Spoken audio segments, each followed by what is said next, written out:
I'll just keep this video short because I can't load up anything too long. This is the THX 3417, or the Lucasfilm Limited THX sound system. It is a sound system.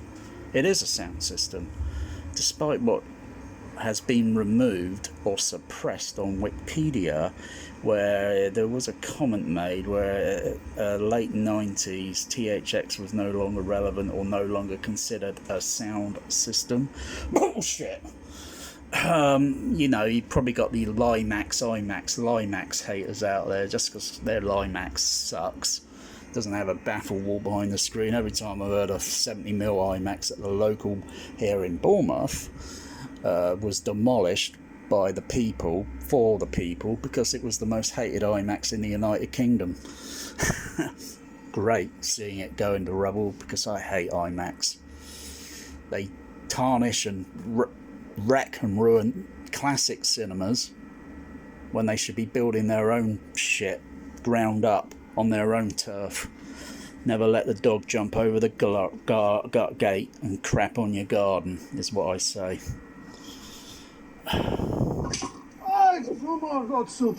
So that's monitoring the sound. So the HFs for stage left, center, stage left, right, left, center, that's center channel. Left, center, right channel, because there's 5-screen JBL behind the screen. Special decodering, and these are cheap. Those you can get ridiculously cheap, but you can't anymore because they're very, very few and very rare. These show up that you can get them for like fish and chip prices, and if you know what fish and chips is in the UK, fish and chips is cheap. Most of it is just Behringer Crown amplifiers, bass stage channels, sub bass, JBL TCB triple chamber, 4645, 4673A screen channels, surrounds, JBL 8330s, Mark IIs, and 8330A.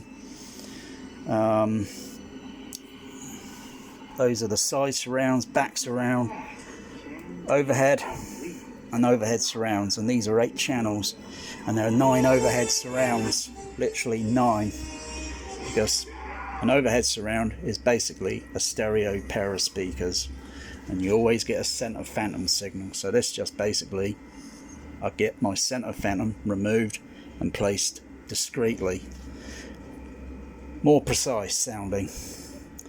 And this is cinema equipment, and yes, I am an ex-cinema projectionist for Warner Brothers and UCI Cinemas, retired. And that's a 4K laser beam with sharks on their friggin' head projector.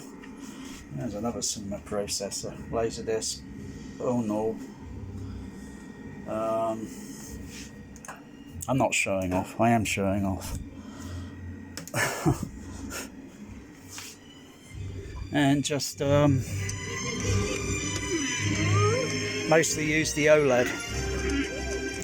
So effectively, I turn the fader down. Effectively, if you come into a room, or you go into any room, ever heard of blind listening? People have been blind listening for decades, even though they don't know it.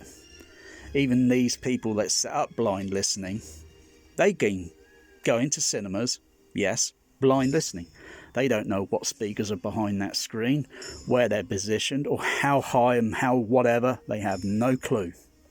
So effectively, I would like to call out someone like Sean Olive and all his blind listening bullshit and all these other, oh dear, pisses me off. Players, and there's no projection here, no point. Film is just stupid prices on eBay. The colour often fades, and you know, I'm just more for the sound. And yes, that is a Dolby Cinema processor, CP200. a garbage trash down on flagship. Sony SDDS. Real cinema seats, real JBL. No, you can't see them behind the screen. There are literally 5 behind that screen. And it was very awkward to place. Not easy at all. Sub behind, TCB behind that, and one behind at the back of the room. Bass shakers on the floor, on the seat bucket. And this home cinema has got something that no home cinema even has. No, I don't have a hoverboard that bounces the sound up and down, so I bounce up and down. Which is a very simple thing to do. Yeah, hats off for someone that came with that idea. But right underneath, speaker, not that one there. Those are different ones for the other things. But there is below surround. So if you ever watched that movie or heard of that movie called Unbroken, and you get a plane going, and it goes at this angle, I can make the sound go right underneath the seating. Try doing that in a home theatre.